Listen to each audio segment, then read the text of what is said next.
வணக்கம்.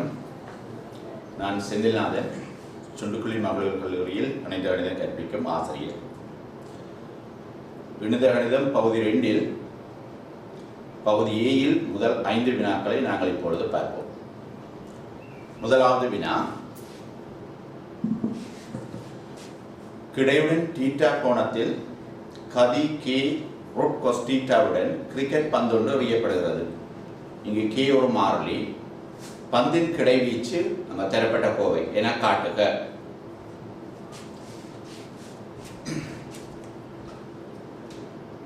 இங்கே படம் தரப்பட்ட தரவு கேட்ட படம் கீறியிருக்கிறேன். ஆரம்பத்தில் எறியக்க நேரம் டி சமன் நோட் வந்து இவரை அடிக்க டி சமன் கேபிட்டல் டி என்று வச்சிருக்கு. எஸ்எம்என் ஜூடி பிளஸ் ஹாஃப் ஏடி ஸ்கேர்டை ஏயிலிருந்து பிக்கு நிலைக்குத்த முதல்ல பயன்படுத்துகிறோம். நிலைக்குத்த இடப்பெயர்ச்சி நாட் ஆரம்ப நிலைக்குத்த வேகக்கூறு கே ரூட் காஸ் தீட்டாண்ட sine theta time taken t நாங்கள் மேல் நோக்கி பயன்படுத்துகிறபடியால் ஆரம்பங்கள் மைனஸ் ஜி இது ஜி டி ஸ்கேட் என்று வரும். டீயை கேன்சல் பண்ண t naught equal naught t எழுவாயாக்கினால் இந்த மாதிரி கோவை கிடைக்கும். அதே சமன்பாட்டை கிடையை பயன்படுத்தினோம்னால் கிடை இடப்பெயர்ச்சி ஆர் ஆரம்ப கிடவேகக்கூறு கே ரூட் காஸ் தீட்டாண்ட கிடைக்கும் இன்டு டைம் டி.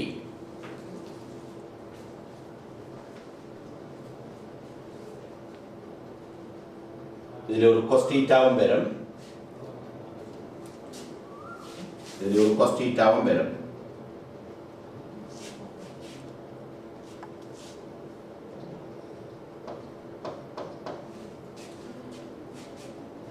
இந்த ஏற்கனவே கண்ட டீயை குணத்தில் பிரதியிட்டோம்னா ஆர் இந்த மாதிரி கோவை எங்களுக்கு கிடைக்கும்.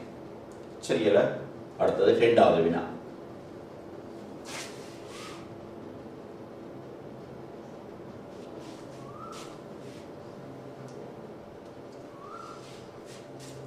படத்தில் காட்டப்பட்டுள்ள கப்பிகள் தொடுகை மேற்பரப்புகள் அனைத்தும் ஒப்பமானவை. தொகுதி இழை இறுக்கமாக இருக்க பிடிக்கப்பட்டு ஓய்வில் இருந்து இயங்க விடப்படுகிறது. இங்கு டி கிரேட்டர் than H ஆகும். பி ஆனது தரையில் மோதியவுடன் ஓய்வடைகிறது. கியூ ஆனது ஏஐ அடைய எடுக்கும் நேரம். ஒரு கப்பி தொகுதி படமும் தந்திருக்குது.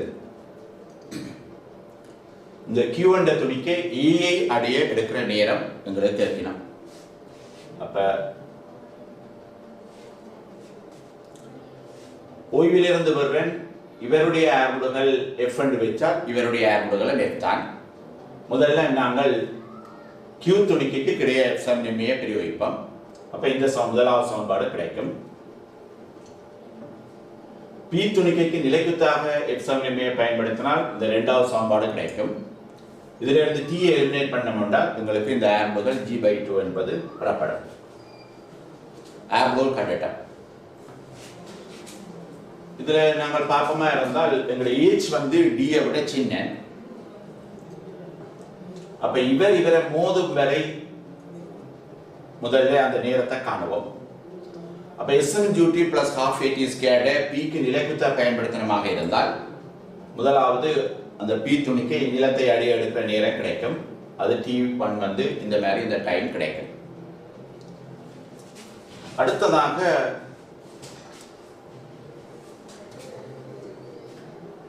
H விட D பெருசு என்று சொன்னபடியால் இவர் H தூரம் வந்தவுடனே அந்த கதியை முதல்ல காணுவோம்.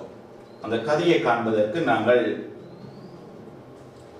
இவருடைய ஆர்முடுகள் G/2 ஆகவே H தூரம் இந்த Q துணிக்கை வருவதற்கு V வர்க்கம் சமன் U வர்க்கம் 2S ஐ பயன்படுத்தினோம் என்று சொன்னால் எங்களுக்கு H தூரம் வந்தவுடனே இந்த Q இந்த வேகம் எங்களுக்கு பெறப்படும் √GH.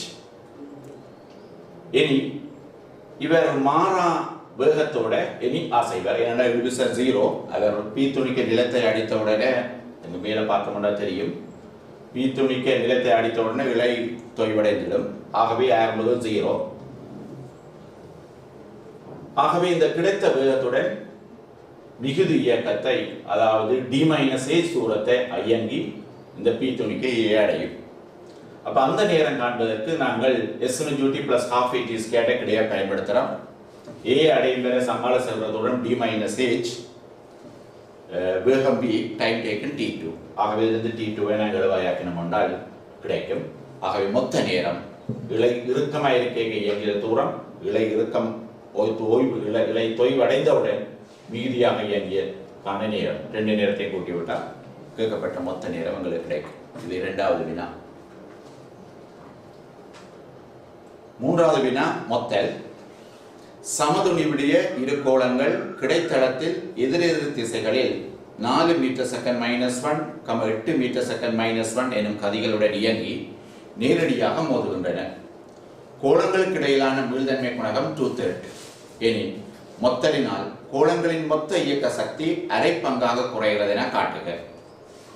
ஒரே படத்திலேயே நான் முழுவதுமாக குறிக்கப்பட்டுள்ளது. இங்கு முதல் எதிரெதிர் திசையில் 4, 8 வேகங்கள் மோதும் கணத்தில் கணத்தாக்கப்படப்படும் ஐ மோதிய சற்று பின் 2 பேருடைய கதிகள் ஏயினுடைய முதலாவது கதி V1 என்றும் 2வது கதி V2 என்றும்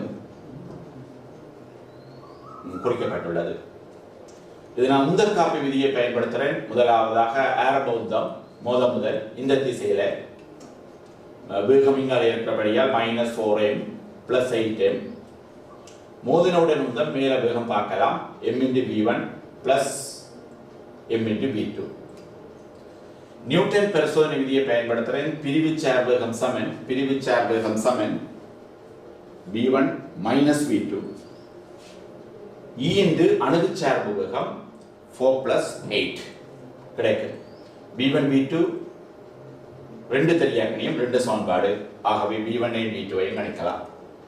இந்த வேகத்தை ஐசமன் டெல்டா உந்த காப்பியை பயன்படுத்த விருப்பமில்லை என்றால் நீங்கள் ஐசமன் டெல்டா என்கிற தனித்தனி பயன்படுத்தி ஐ எலிமினேட் பண்ணினால் இந்த உந்த காப்பி விதி அந்த v1 + v2 = 4 என்ற சமன்பாடு பெறப்படலாம்.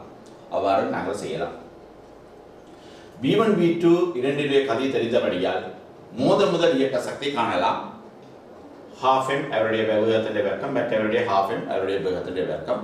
ஆகவே முதல் மொத்த இயக்க சக்தி 40m. மொத்தலுக்கு பிறகு இயக்க சக்தி 1/2m v² வேகம் கண்டுபிடிச்சிருக்கிறோம். 6ம் சைரண்டும் அப்ப 1/2m v², 1/2m v². அப்ப மோதின உடனே இயக்க சக்தி 20m ஆக கிடைக்கும். ஆகவே முதல் இயக்க சக்தி 40m, மோதினா பிறகு இயக்க சக்தி 20m. ஆகவே அரை பங்கால் மொத்த இயக்க சக்தி குறைகிறது. அடுத்ததாக நாங்கள் 4வது வினாவிற்கு செல்வோம். ஒரு புகையிரதம் 1000 கிலோகிராம் திணிவுடையது. இப்புகையிரதம் கிடைத்தண்டவாளத்தில் V1 கதியில் செல்கின்றது. அதன் இயக்கத்திற்கு வழியாலும் தண்டவாளத்தாலும் வழங்கப்பட்ட தடை விசை அலகு திணிவிற்கு இவ்வளவு நியூட்டன் ஆகும். தடை விசை மாறாது உள்ள போது அப்புகையிரதம் 10க்கு 1 சரிவுடைய பாதையில் மேல் நோக்கி சீரான கதி V2 செல்லவல்லதெனின் V1/V2 சமன் என காட்டச் சொல்லி. இங்கே ஒரு விஷயம், ஒன்று கிடைத்தரையில் இயக்கம், மற்றது சாய்தளத்தில் இயக்கம். 2 சந்தர்ப்பங்களிலையும் என்ஜினுடைய வேல்யூ ஒரே வேல்யூ என்ன தரவொன்று தந்தால் மிக நல்லம். அப்ப அந்த தரவொன்றும் இதில் மேலதிகமாக 2 சந்தர்ப்பத்திலையும் ஒரே வேல்யூ வேண்டும். முதல்ல கிடைத்தரையில் இயக்கத்தை பார்ப்போம். தடை விசை எங்களுக்கு தந்தது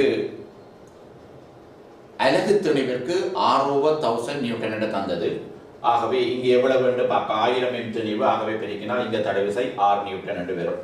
R 1000 வெட்டப்பட்ட R m நியூட்டன் என்று வரும். R m நியூட்டன் என்று வரும். R m நியூட்டன் என்று கிடைக்கும். இங்க R ஐ குறித்திருக்கிறேன்.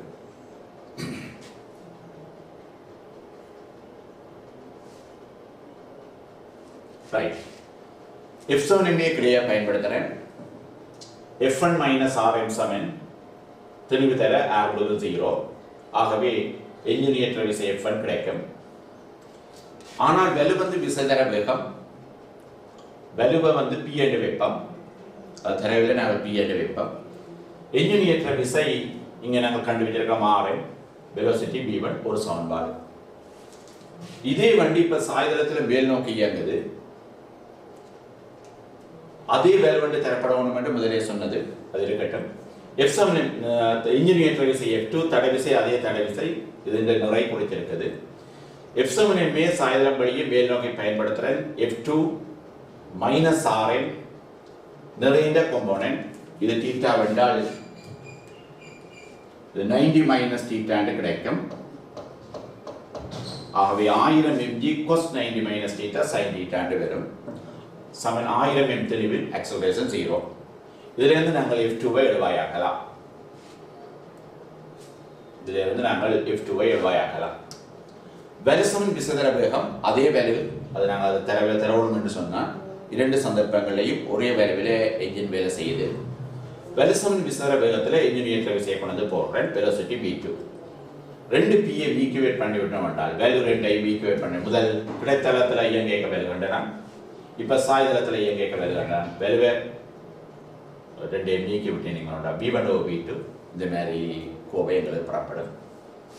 அடுத்ததாக 5வது வினா.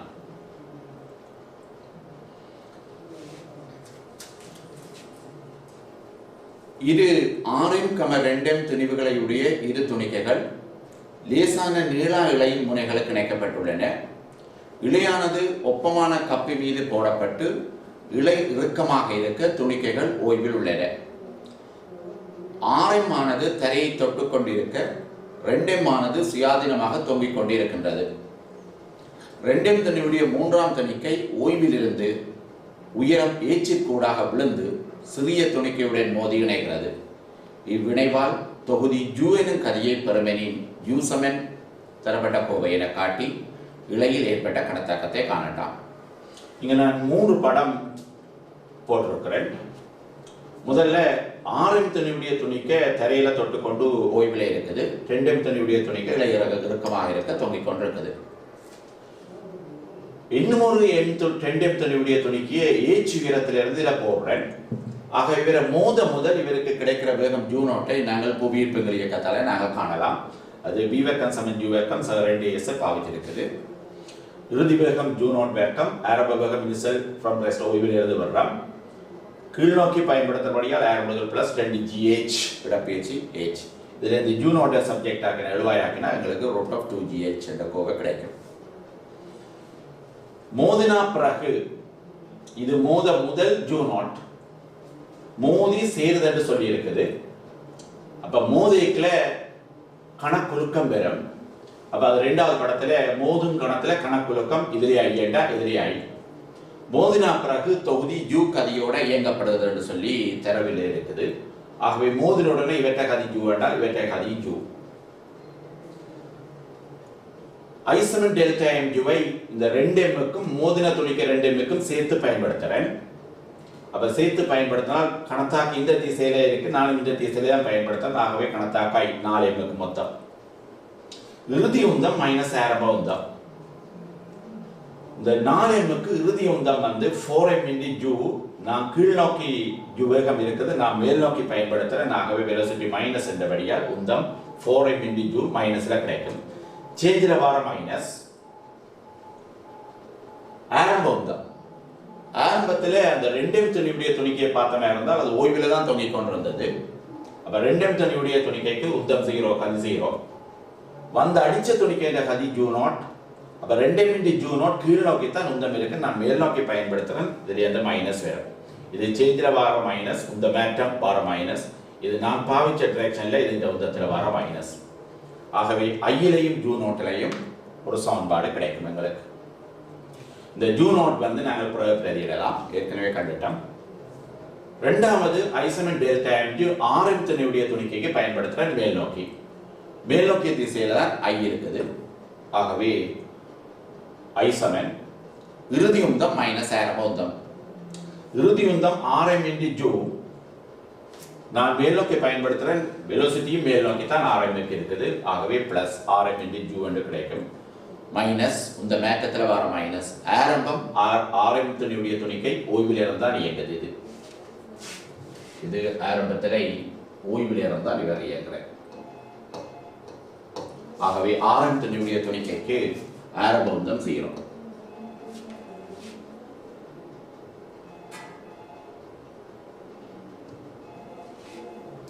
அப்ப 6m துணியுடைய துணிக்கைக்கு ஆரம்ப உந்தம் 0.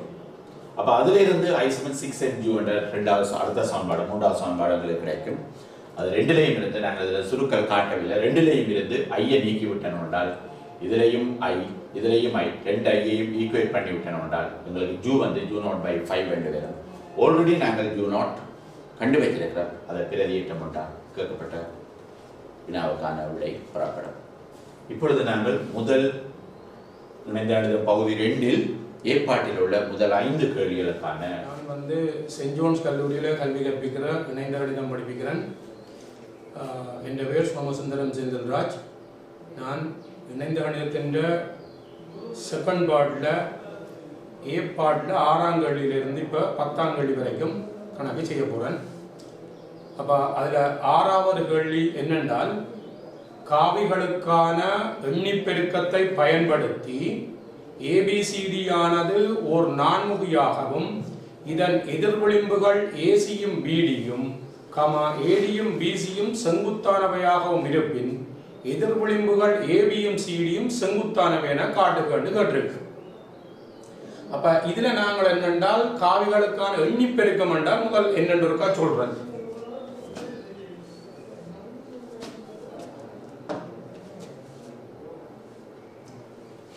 என்ன மாதிரி என்றால் A.B என்றது மட்டு A மட்டு B கொஸ்டீட்டாண்டு வருவர் காவிகளுக்கான எண்ணிப்பெருக்கம். A.B வந்து மட்டு A மட்டு B கொஸ்டீட்டாண்டு வருவர்.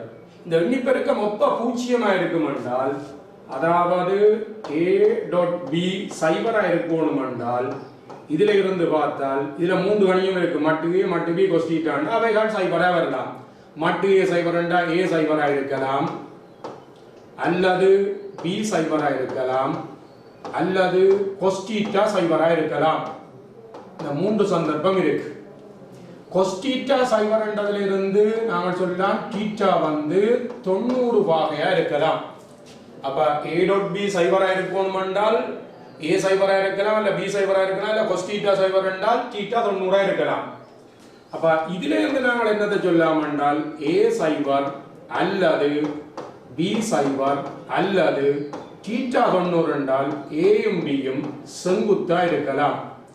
இங்க மறுதலையும் உண்மையா இருக்கும். அதாவது A.B சைபர் என்றால் மட்டு A சைபர் B சைபர் அல்ல A செங்குத்து B என்று இருக்கும். மாறி A cyber B cyber A செங்குத்து B என்றால் A.B வந்து சைபரா இருக்கும். சரியா? இந்த தத்துவம் இதுல நாங்கள் பயன்படுத்த வேண்டி வரப்போகுது. சரி, இப்ப பார்ப்போம், கேள்விக்கு வருவோம். அப்ப காவிகளுக்கான எண்ணிப்பெருக்கத்தை பயன்படுத்தி ABCD உங்களுக்கு சொல்லி இருக்குது. ஒரு நான்முகி என்றதை சொல்லி இருக்கீங்க. ABCD நான்முகி என்றதை சொல்லப்பட்டிருக்கு. ABCD நான்முகியாம். அதுல இதன் எதிர்விளிம்புகளை சொல்லி இருக்கு. ACயும் BDயும் மற்றது ADயும் BCயும் செங்குத்தாக இருக்கும் என்றால் எதிர்விளிம்புகள் ABயும் CDயும் செங்குத்தானவை என காட்டுட்டான். பாப்போம் என்ன மாதிரி என்று சொன்னால், இப்ப ABயும் முதலாவது சொன்னது ACயும் BDயும் செங்குத்தான். பாருங்க ஒரு கால்.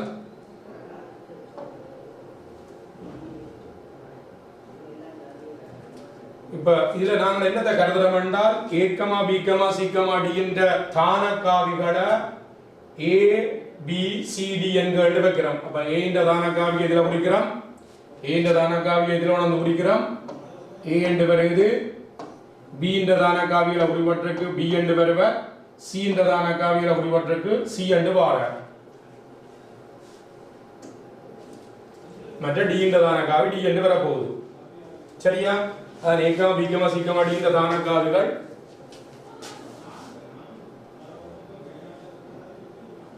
A, B, C, D என்ற தான காவிகள் வந்து ABCD என்று வச்சால் இதுல தரப்பட்ட தரவு என்னென்றால் ACயும் BDயும் செங்குத்தண்டா இருக்கு.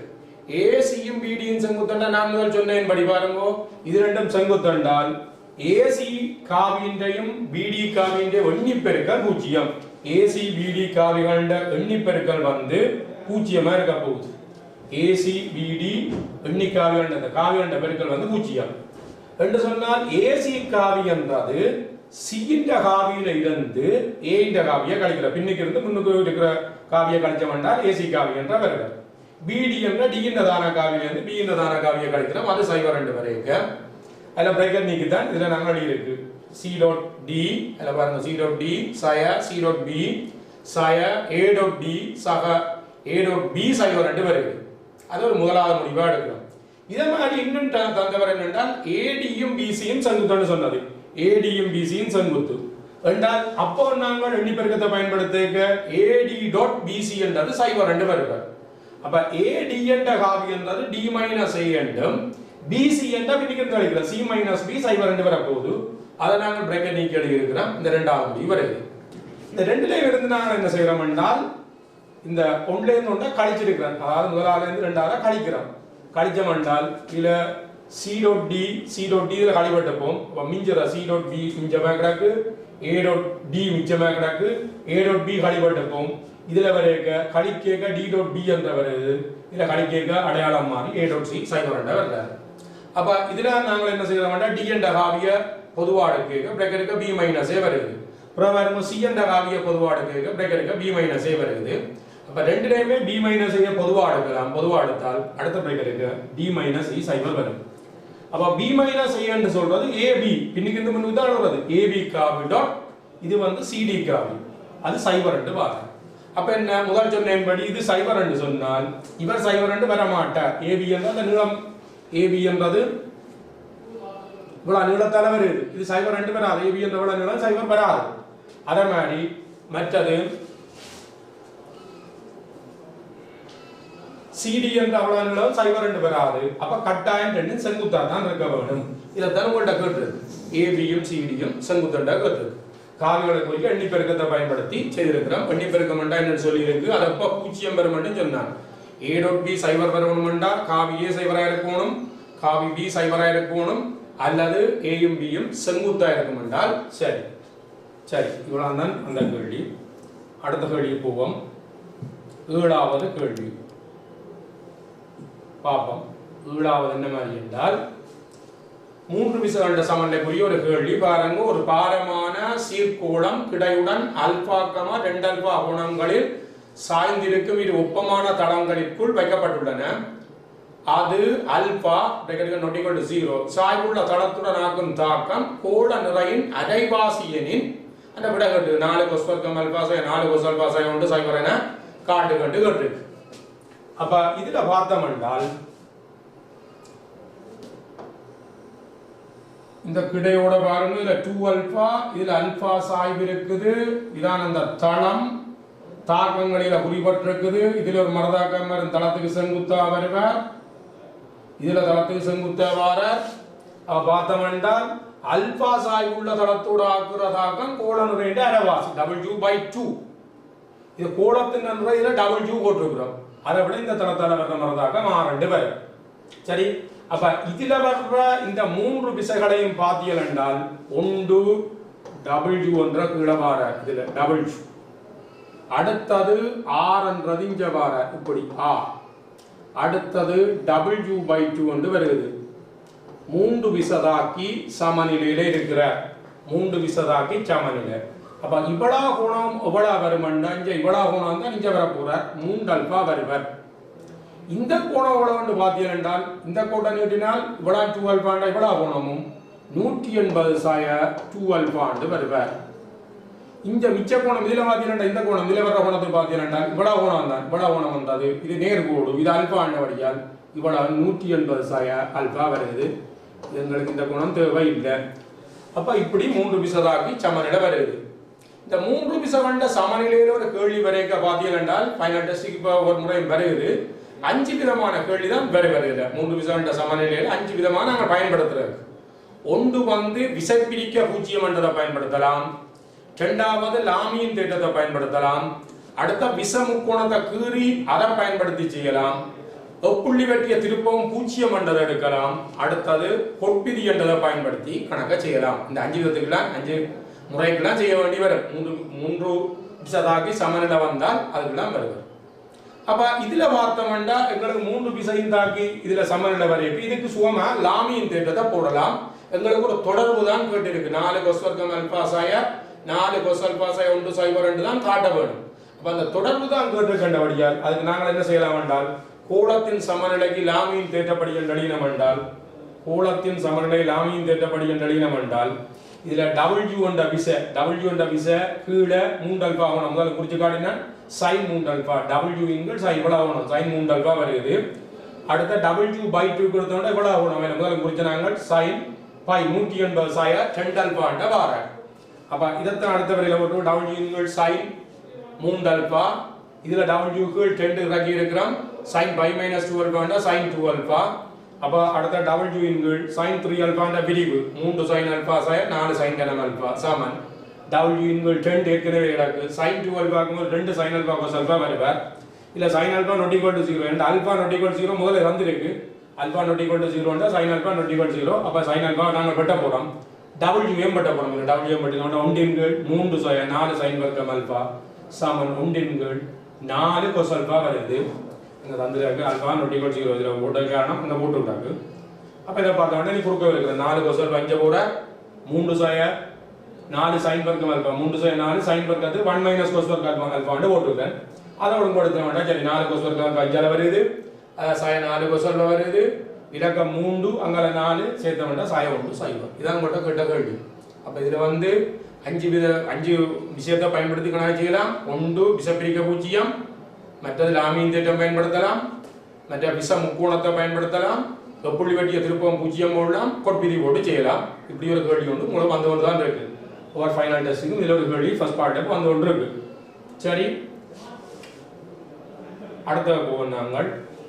இப்போ நாங்கள் இதில் நிலையியல் கேள்விகள் செய்து கொண்டு வரோம். முன்னுக்கு வர்றதுகள் இயக்கவியலாக இருந்திருக்கும். இதில் அடுத்த 8வது கேள்வி உஜாய்வில் வர்ற கேள்வி. இது பாருங்க, W நிறையுடைய சீரான கோலின் ஒரு முனை கரடான கிடைத்தரையில் இருக்கவும் மறுமுனை ஒப்பமான நிலைக்குத்தி சுவருக்கு எதிரே கிடையுடன் தீட்டா கோணம் சாய்ந்து இருக்கவும் எல்லை சமநிலையில் இருப்பின் 2 tan θ tan λ சமன் 0 என நிரூபிக்க இங்கு λ உராய்வு கோணம் ஆகும். அப்ப என்ன மாதிரி என்றால் W நிறையுடைய கோல் ஒன்று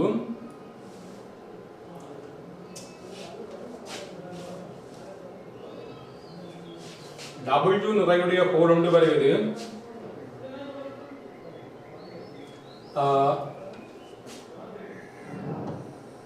இது ஒப்பமான தளம். இது ஒப்பமானது என்று சொல்லி இருக்கு உங்கள்கிட்ட. அப்போ அதில் மரதாக்கம் மட்டும்தான் வரும். ஒப்பமான தளம் என்றாக்க மரதாக்கம் மட்டும் வரும். இது கரடான தளம். அப்போ இதில் வந்து ஒரு மரதாக்கம் வரும், உராய்வு விசையும் இங்கே வருவார். உராய்வு விசையும் வருது, மரதாக்கம் வரும், உராய்வு விசையும் வரும். அப்போ இதில் பார்த்தீர்கள் என்றால் இதுல விளைவுல எடுக்கிறோம். இது செவ்வன் மரதாக்கம், உராய்வு விசை, அதில் விளைவுல எடுக்கிறோம். விளைவு இப்படி தான் போகணும். ஏனென்றால் இதுல மொத்தமா இதுல 4 விசை இருக்கு. 1 2 இதுல ஒரு உராய்வு விசை செவ்வன் மரதாக்கம் 4 விசை இருக்கு. ஆனா நாங்க 3 இதை மாத்தலாம். என்ன மாதிரி என்றால் இதுல இருக்கிற மரதாக்கம் நிற அதை விட இது 2 விளைவு. அப்ப 3 விசை தாக்கி ஒரு பொருள் சமநிலையில் இருக்கணும் என்றால் 3 ஒரு புள்ளியில சந்திக்க வேண்டும். சமாந்தரமற்ற விசைகளாக இருக்கிறபடியால் ஒரு புள்ளியில சந்திக்கணும். அப்ப அதனால ஒரு புள்ளியில வந்து சந்திக்கணும். இந்த 3 ஒரு புள்ளியில சந்திக்குது. அப்ப அது இப்படித்தான் ஒரு சிஸ்டம் வர்றதுல 3 ஒரு புள்ளியில சந்திக்கிற மாதிரி இருக்கிறார். அப்ப நாங்கள் இதுல என்ன செய்யலாம் என்றால் விடையிலையும் பாருங்க கூட tan கோட் தான் அது தொடர்புல வருது. tan கோட் சம்பந்தமாக தான் விட வருது என்றபடியால் கொட்பிதியை பயன்படுத்தி இந்த கணக்கை செய்யலாம். நாங்கள் கொட்பிதியை பயன்படுத்தலாம். இங்க வந்து இந்த ஒரு முக்கோணம் வருது, அதுக்குரிய மாதிரி ஒரு முக்கோணம் வருது. இந்த முக்கோணத்துல நாங்கள் கொட்பிதியை பயன்படுத்தலாம். கொட்பிதி என்றால் என்ன என்றதை ஒருக்கா சொல்றேன். நான் கொட்பிதி என்றால் என்ன ஒருக்கா சொல்லுவோம் பாருங்க.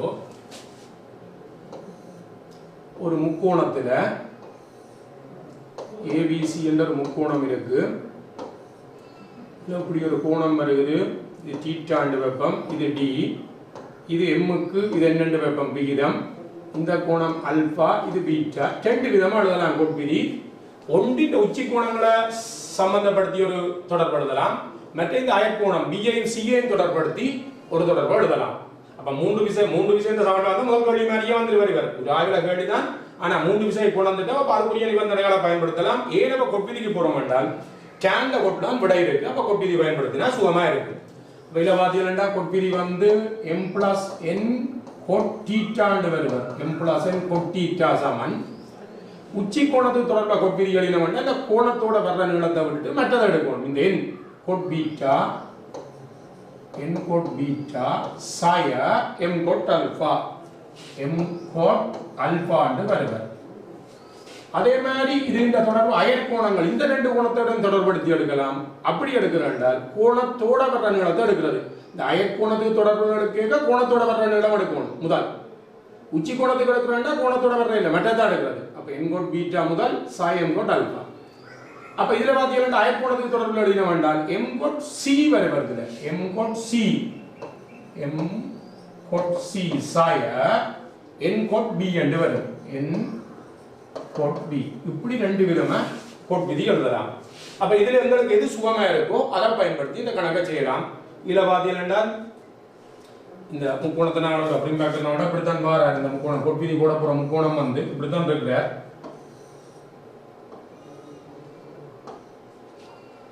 இந்த கோணம் லாம்டான்னு வருது. ரெண்டாயிரத்தி லாம்டாண்டா இது லாம்டா தான் வரும். ஒன்று விட்ட கோணம் அப்ப லாம்டான்னு தான் வரும்.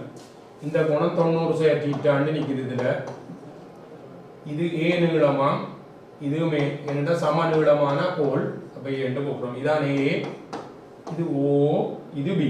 ஓகே, இந்த முக்கோணத்துல நாங்கள் கொட்பிதி எழுத போறோம். அப்ப சுகத்துக்கு நாங்கள் என்ன செய்ய போறோம் என்றால் உச்சி கோணம் தான் திருதில தெரியும். உச்சி கோணத்து தொடர்புல கொட்பிதி எழுதுறோம் என்றால் ஏ இந்த முக்கோணம் ஏஓபியில் அதான் கீழே வரப்போகுது. ஏஓபியில் கொட்பிதி எழுதினவென்றால் 2a கோட் 90 சேர்த்தீட்டா சாமன் உச்சி கோணம் என்றால் பாருங்க இதை முதல் எடுக்கிறோம். ஏ கோட் லாம்டா சாய ஏ கோட் 90 ரெண்டு வர போற சரியில்லாம் பாப்போம். அப்ப இப்ப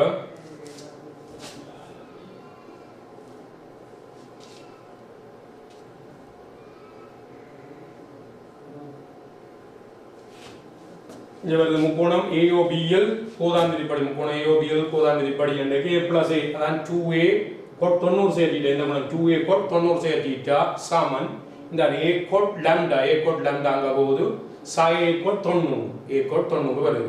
அப்ப இதுல பாத்தீங்கன்னா 2a கோட் 90 சேர்த்திட்டான்னா tan θ இது a கோட் லாம்டாங்க 1/tan லாம்டா கோட் லாம்டாங்க 1/tan லாம்டா கோட் 90 sin அப்ப அது வராது.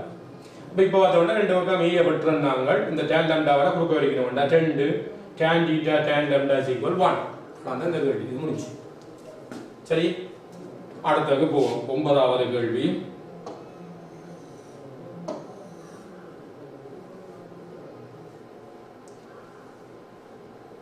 ஒன்பதாவது கேள்வி வந்து நிகழ்நக விளவாரது உங்களுக்கு தெரியும். நிகழ்நக குறிக்க கேள்வி உண்டு.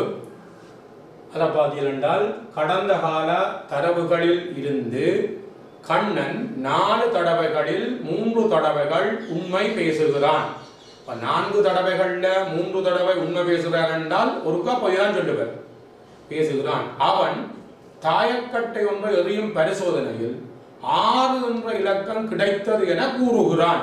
ஏனின் உண்மையில் 6 என்ற இலக்கம் கிடைத்திருப்பதற்கான நிகழ்நகவு யாது? அதான் கேட்டது. பாருங்க என்ன நடக்குன்னு சொன்னால் ஏ என்ற தொடை எடுக்கிறோம். தாயக்கட்டையின் இலக்கம் 6 கிடைத்தல். தாயக்கட்டையில் இலக்கம் 6 என்ற கிடைக்கிறது. பி கண்ணன் இலக்கம் 6 கிடைத்தது என கூறுதல். கண்ணன் சொல்றார் தாயக்கட்டையில் 6 என்ற இலக்கம் கிடைச்சிருக்கின்ற அவர் சொல்றார். அதை பி என்று வைக்கிறோம். அதை வச்ச வேண்டாம். பாருங்க இப்ப என்ன நடக்க போகுதுன்றதுல ஏ டேஷ் இந்த கிளையை பிரிச்சுங்க ஏ டேஷ் ரெண்டா என்ன ஏ என்ற தாயக்கட்டையில் 6 என்ற இலக்கம் கிடைக்கிறது. ஏ டேஷ் என்று 6 என்ற இலக்கம் கிடைக்காமல் இருக்கிறது. அப்போ ஒரு தாயக்கட்டையில் 6 இலக்கங்கள் தான் வரும். 6 என்ற இலக்கம் கிடைக்கணும் ஒரு சந்தர்ப்பம் தான். அப்ப 6 இல் 1 தான் ஏ என்ற அதாவது 6 என்ற இலக்கம் கிடைக்கிறது. 6 இல் ஒரு சந்தர்ப்பம் இருக்கு. 6 கிடைக்காமல் இருக்கிறது 5 கீழ் 6 5 இலக்கங்கள் 6 என்றது வராது. அப்ப 5 கீழ் 6 வருது. இப்படி இருக்க இந்த கண்ணன் வந்து உண்மையே சொல்லி இருக்கலாம் 6 தான் கிடைச்சேன். அவர் உண்மை சொல்ற சந்தர்ப்பம் 4 தடவையில 3 தடவை உண்மை சொல்லுவார். அப்ப 4 மேல் 3 வரும். உண்மையிலே அவருக்கு 6 என்ற இலக்கம் கிடைக்கும் என்று சொல்றாரு. சில நேரம் 6 கிடைச்சிருந்தாலும் அவர் பொய் சொல்லுவார். கிடைக்கலன்னு சொல்லுவார். ஏன்னா ஒருக்கா பொய் சொல்லுவார். 4 தடவையில 3 தடவை உண்மை சொல்லுவார். அப்ப ஒருக்கா பொய் சொல்லுவார். அப்ப அது 4 இல் 1 2 வருவார். அது கிடைச்சிருந்தாலும் அவர் பொய்யா சொல்றார் 6 இல்லையண்டு. அப்ப அது வந்து 1 இல் 4. அடுத்தவர் 6 கிடைக்காத சந்தர்ப்பத்துல இவர் 6 கிடைச்சேன்னு சொல்லுவார். பி என்ற 6 கிடைச்சேன்னு சொல்றது ஒரு சந்தர்ப்பம் வரும். உண்மை சொல்றது அவர் வந்து ஒரு பங்கா தான் இருக்கும். அதாவது உண்மை கிடைக்கலன்னு மாதிரி சொல்லுவார். உண்மை கிடைக்கல என்று 3 சந்தர்ப்பம் சொல்லுவார். கிடைக்கல என்று கிடைக்கும் என்றவர் பொய் சொல்றது ஒரு சந்தர்ப்பம். அப்ப 1 4 அப்ப வந்து 4 தடவையில 3 தடவை உண்மை சொல்லுவார். உண்மை சொல்றாங்க கிடைக்கல என்று சொல்லியிருக்கார். கிடைக்கும் என்று சும்மா சொல்லியிருப்பார். அது ஒரு சந்தர்ப்பம். அப்ப நாங்கள் இப்ப என்ன செய்யறோம்னா இதுல B A இடவட்டு B A இடவட்டு B என்றா 6 கிடைக்குது கண்ணனும் உண்மையே சொல்றார். ரெண்டாயிரம் இதையும் பெருக்கி எழுதியிருக்கிறோம். அது ஒன்றுங்கள் ரெண்டு வருது. பி என்று சொன்னா என்ன சொல்றாண்டா, கண்ணன் 6 கண்ட இலக்கம் கிடைச்சது என்று சொல்றாரு. அவர் பொய்யாயும் சொல்லியிருப்பார், உண்மையாயும் சொல்லியிருப்பார். கண்ணன் 6 கண்ட இலக்கம் கிடைச்சேன்னு சொல்றாண்டால் இப்படி வருவார். இதை பெருக்கி எடுக்கலாம். அதை இப்படியும் வருவார், 6 கண்ட இலக்கம் கிடைச்சேன்னு சொல்லியிருப்பார். அதான் 1 தர 3 4, மற்றவர் 5 தர 1 4. பெருக்கி விட்டீங்கன்னு சொன்னால் உங்களுக்கு 1 3 வரை இதை பெருக்கிற வேண்டாம், 1 3. அப்ப என்ன எங்களை கேள்வி கேட்டால், கண்ணன் 6 கிடைச்சேன்னு சொல்றார், உண்மையில 6 தான் கிடைச்சதோ என்றதான் எங்கிட்ட கேள்வி நிபந்தனை. கண்ணன் 6 கிடைச்சேன்னு சொல்றார், உண்மையில 6 தான் கிடைச்சோன்னு நிபந்தனை. கண்ணன் கேட்டது பி, உண்மையில 6 கிடைக்கிறது வந்து ஏ என்று வருது. அப்ப நிபந்தனை நிகழ்வின்படி பி ஏ இடவட்டு பி என்கள் பிபி வருவார், பி ஏ என்கள் பிக்கு.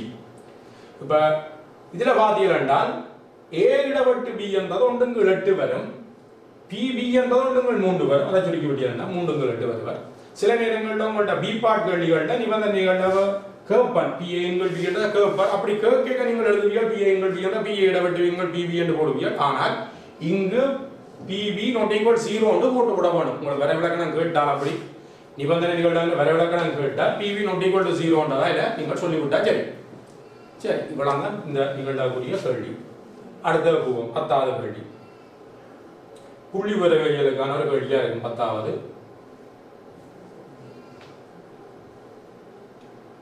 பாருங்க, எண் பரம்பல் ஒன்றில் உள்ள x1 x2 தொடர்போடு x9 ஆகிய 9 எண்கள் தொடர்பாக பின்வரும் தரவுகள் தரப்பட்டுள்ளன.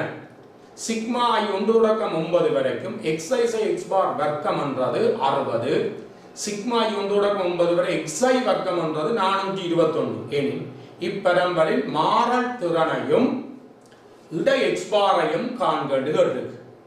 மாறல் திறனுக்குரிய தொடர்பினால் இருக்கு. சிக்மா வர்க்கம் வந்து சிக்மா xi x பார் வர்க்கத்தின் கீழ் என்னென்று போடலாம்.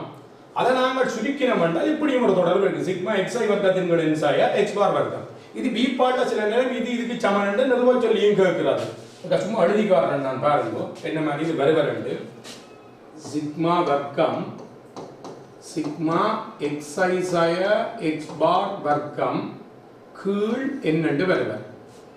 இதை நாங்கள் என்ன செய்யலாம் என்றால், சிக்மா இதை வர்க்கித்தெழுதுவோம். xi வர்க்கம் சாய 2 சிக்மா xi into x பார் சக சிக்மா x பார் வர்க்கம் கீழ் என்னென்று போடலாம். இது சமன் 1 கீழ் சிக்மா xi வர்க்கம் சாய 2 x பார் மாறி அதை வழியில் எடுக்கலாம்.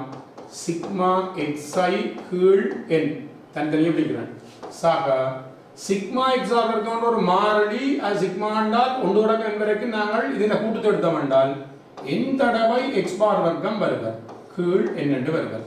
சரி, இதைத்தான் பார்த்தீர்கள் என்றால் 1 கீழ் n சிக்மா xi வர்க்கம் சாய 2 இதுவும் x பார், இவருக்கும் பேர் x பார் தான். சிக்மா xi என்கிற x பார். அப்ப 2 x பார் வர்க்கம் சாக n ரெண்டு மட்டுப்பட்டால் x பார் வர்க்கம். அப்ப ரெண்டையும் பட்டேக பாருங்க, 1 கீழ் n சிக்மா xi வர்க்கம் சாய x பார் வர்க்கம். நிறுவச்சொல்லி கேட்டால் இதை எழுதலாம். நீங்கள் பி பாட்ட நிறுவச்சொல்லியும் கேட்கலாம். சிக்மா வர்க்கத்துக்கு சிக்மா xi x பார் வர்க்கத்துக்கு என்னென்று வருவார், இதை வர்க்கச்சொல்லி போட்டு இதை கொண்டாடும். அதுதான் இதில் ஹார்டி இருக்கு. சிக்மா வர்க்கம் வந்து சிக்மா xi x பார் வர்க்கத்தின் கீழ் n, அது சிக்மா xi வர்க்கத்தின் கீழ் n சாய x பார் வர்க்கம் என்று வருது. சரி, நீங்க அப்ப கேள்விக்கு போவோம். இல்ல எங்களுக்கு இதுதான் தெரியும். பாருங்க, சிக்மா xi தொடக்கம் என்பது x பார் சாய xi x பார் வர்க்கத்துக்கு 60 என்று சொல்லிக்கிறார். அப்ப இதான் நிலை போட்டுக்கணும் பாருங்க. சிக்மா வர்க்கத்துக்கு இதுல 60 மேல வர வளாத்தும் பெருமானம் 60 கீழே 9 மொத்த எண்ணிக்கை வந்து 9. அது சமன் சிக்மா xi வர்க்கத்துக்கு 421 கீழே 9 சாய x பார் வர்க்கம் நிலை போட்டுக்கலாம். ஓகே,